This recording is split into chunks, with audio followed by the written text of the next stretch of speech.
Hello guys, അപ്പം ഞങ്ങളിന്ന് നമ്മുടെ വീട്ടിലേക്ക് പോവുകയാണ്. കൈലിയാട്.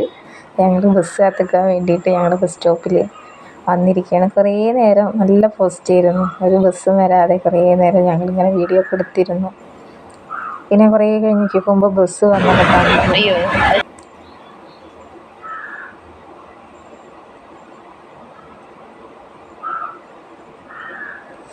ബസ് അങ്ങനെ എത്തി. ബസ്സിൽ കയറി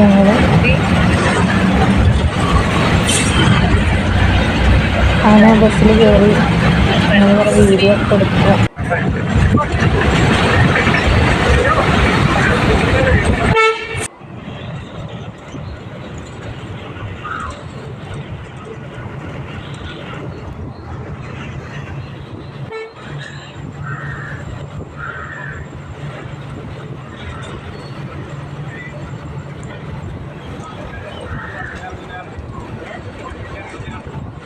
ഇപ്പോൾ പട്ടാമ്പിയിൽ നിന്ന് നമുക്കൊരു 11:50 നമ്മുടെ വീട്ടിലേക്ക് കറക്റ്റ് ഒരു ബസ് ഉണ്ട് അവിടേക്ക്, ആ ഭാഗത്തേക്ക്. അവരെ അവിടെ ശരിക്കുള്ള സ്ഥലം പേര് വേമ്പലത്തുപാടം എന്നാണ്.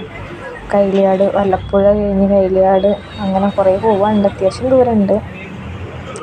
അപ്പോൾ നേരിട്ട് പട്ടാമ്പിയിൽ നിന്ന് ബസ് ഉണ്ട് പറഞ്ഞപ്പോൾ ഞങ്ങൾ അതിന് കയറുകയാണ്. അപ്പോൾ ഞങ്ങൾ കുട്ടിക്ക് അവന് ബിരിയാണി വേണം പറഞ്ഞിട്ടുണ്ടായിരുന്നു. അപ്പോൾ ഞങ്ങൾ ബിരിയാണി മേടിച്ചപ്പോൾ അതിൻ്റെ കൂടെ ഞങ്ങൾ ഓരോ പഴംപൊരി കഴിച്ചു, പഴംപൊരിയും ചായയും. അത് പിന്നെ ഞങ്ങൾ ആ ബസ്സിൽ ഒടുക്കി പോകാനുള്ള ബസ്സിൽ കയറിയിരുന്നു, ഞാൻ ഏറ്റവും കൂടിയിട്ട്. അപ്പോൾ 12 മണിക്കാണ് ആ ബസ് എടുക്കുള്ളൂ എന്നാണ് പറഞ്ഞിട്ടുണ്ടായിരുന്നു. അതിൽ ആളായിട്ടുണ്ടായിരുന്നില്ല. എന്നിട്ട് ഞങ്ങൾ കുറേ നേരം അധികം പോസ്റ്റായിരുന്നു. അപ്പോൾ പിന്നെ ബസ് കുറച്ച് കഴിഞ്ഞപ്പോൾ എടുത്തു. കറക്റ്റ് 12 മണിക്ക് തന്നെ അത് അവിടെ നിന്ന് എടുത്തു.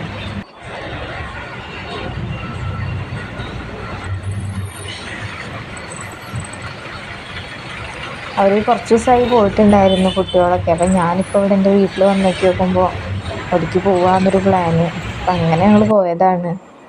അവർ കുറച്ച് ദിവസം കഴിഞ്ഞ് ഇങ്ങോട്ട് തന്നെ വരും. ഞങ്ങൾ പോയിക്കൊണ്ടിരിക്കുകയാണ് ഗൈസ്. നമ്മുടെ വീട് പറഞ്ഞാൽ കാട് പിടിച്ചൊരു സ്ഥലമാണ്.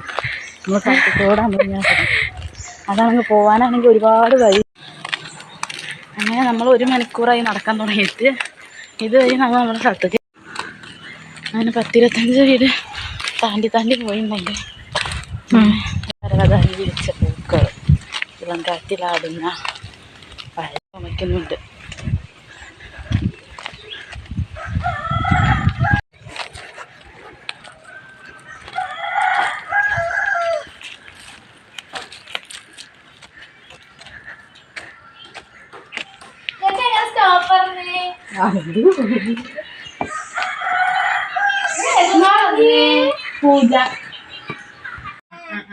അങ്ങനെ ഞങ്ങൾ വീട്ടിലെത്തി.